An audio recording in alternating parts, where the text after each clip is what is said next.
much do I need to be able to live in Germany independently? Magkano ba ang kailangan ko para pwede akong tumira sa Germany? So first of all, ito po ang topic natin today. And my name is Teresa. I have been living here in Germany for the last 15 years. And I myself, meron po akong pinapaupahang apartment. So, meron po akong konting idea kung paano yung mga gastusin sa pag-rent at kung ano pa man dyan.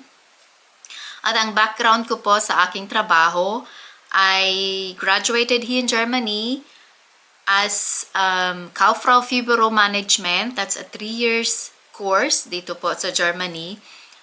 Katumbas po ng kurso ko ay ang Office Administration sa Pilipinas. So may idea po ako kung paano yung mga salary natin dito sa Germany, kung paano ang computation at kung ano pa man dyan. Para po hindi nyo isipin na ang mga sinasabi ko ginugol ko lang sa internet.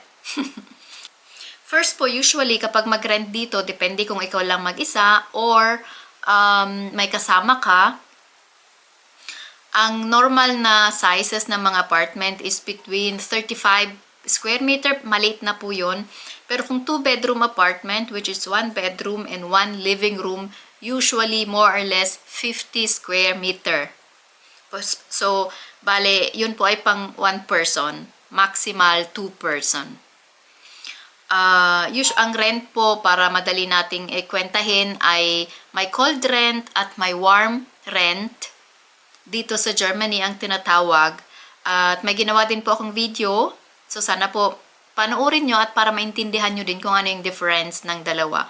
Pero dito po sa ating example ngayon ay nilagay ko na yung rent ay around 750. Yun na po ang warm rent natin. For 2-bedroom apartment na hindi naman sa mismo city, kasi kung sa mismo city baka abutin nyo ng 800 ang rent. So nag-ano po tayo ng average na presyo. So in a month may 750 kang cost sa rent. At food and groceries, meron po akong more or less 200 euro. Yun po ay parang yung average lang din based on experience at based na din po sa mga statistic na nilalabas ng gobyerno. At based po sa aking experience ay tama po yun. Kasi nung ako'y nakatira kasama ang aking anak, more or less pag dalawa kami nung maliit pa siya, nasa mga 350, 200, mga ganon. Pero syempre, hatiin pa yon ng 2. So, sabihin natin 200 ang groceries mo in a month. Ang transportation is depende po kung saan ka nakatira. At depende rin kung may sasakyan ka na ba or bagong salta ka. At may Deutschland ticket. Ang Deutschland ticket po dito ay nabibili na ang presyo ngayong January 2026 ay around 63 euro a month. Yung Deutschland Karte na po iyon is for the whole country. Meron po ding mas mura na halimbawa sa isang probinsya ka lang, halimbawa Berlin ka lang at may ticket kang binili for Berlin only, syempre mas mura po yon. Pero sa ating example, ang ginawa ko po ay 63, which is yun ang karamihang kinukuha din ng mga kadalasan sa atin para makapag-roam around din sila sa country. So 63 euro ang transportation. Ang internet po, ito po ay optional, pero wala naman pong tao ngayon na hindi na gumagamit ng internet. Ang average a month, pag unlimited internet ka sa cellphone man or may wifi ka sa bahay, is around 35 euro. Yun din po ang pinabayaran namin sa bahay, 35 euro. At kahit naman may plan ka, internet plan sa cellphone, is ganun din yung bayad. Parang more or less 30 to 35 pag unlimited. So, ang water po, more or less every month mo yang binabayaran, and at the end of the year, may computation po yan kung kailangan kang magdagdag or babawasan yung monthly costs mo. So, ang average pro person is 40 euro ngayon sa Germany. 2026. Nagtaasan na po kasi. At ang electricity is parang ganun din. Medyo mas mataas nga lang. 50 euro a month. Yun po ang pausyal. Average na binabayaran ng isang tao a month. At katulad din po ng water, in a year, sa isang cycle po na yan, may computation na naman pong gagawin ng gobyerno at sasabihin sa'yo or ibabalik sa'yo kung sakali mang mas madami kang binayad, ibabalik sa'yo. Or kung kulang yung ibinayad mong 50 euro a month, magbabayad ka. So, wala po ditong lugi. Depende po ito sa kung paano ka, kung ano yung nagagamit mo. So, ang next sa aking listahan ay ang Rundfunkbeitrag. Ito po ay mandatory na broadcasting fee sa lahat ng tao na may nakarehistro under their name na apartment.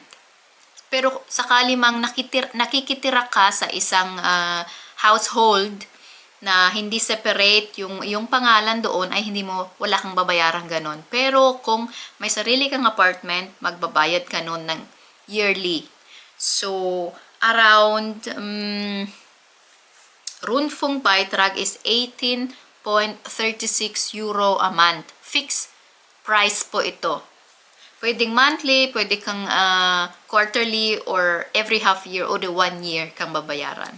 Pero ginawa ko pong monthly para makita natin ang kabuuan nito a month. And insurance is the next on my list.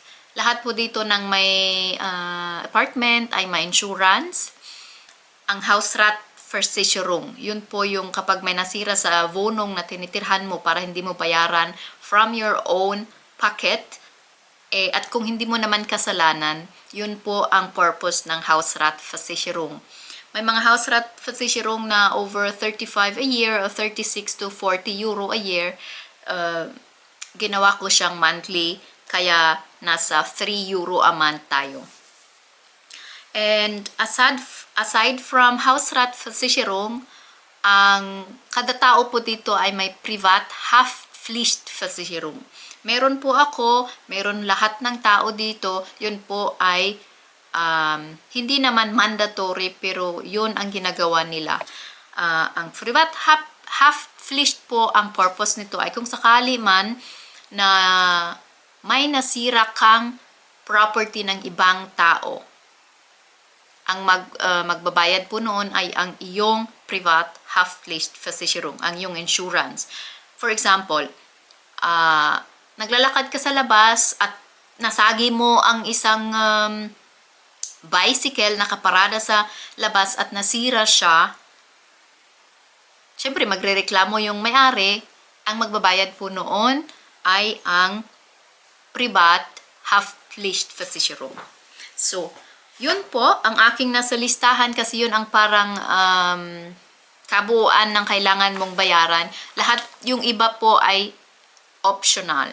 So, first on my list is rent, 750, groceries, 200, transportation, 63, ang internet is 35, water is 40 euro, electricity is 50, Rundfunkbeitrag or yung broadcasting fee is 18.36 a month, privat Haftpflicht is 3 euro, Hausratversicherung is 3 euro.